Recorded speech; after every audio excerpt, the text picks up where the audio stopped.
In this video, you'll learn how to buy cryptocurrency on Binance using a debit card. By the end of this tutorial, you will be able to navigate the platform and complete your purchase efficiently. Start by opening your preferred web browser and navigating to the Binance website. Once the page loads, look for the login button at the top right corner of the screen. Click on this button to enter your login credentials. If prompted, enter your email address and password, then click login to access your account. After logging in, locate the buy crypto option on the main dashboard. This feature is usually found in the header section. Click on buy crypto to proceed.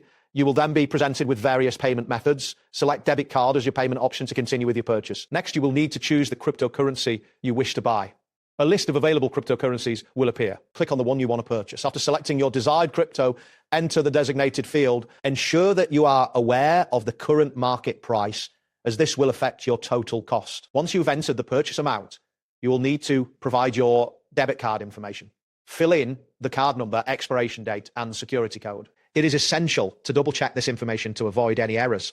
After inputting your details, review the fees and exchange rate displayed on the screen. This information is crucial as it impacts the total amount you will be charged. After reviewing the details, confirm your payment by clicking the appropriate button, usually labeled confirm or purchase.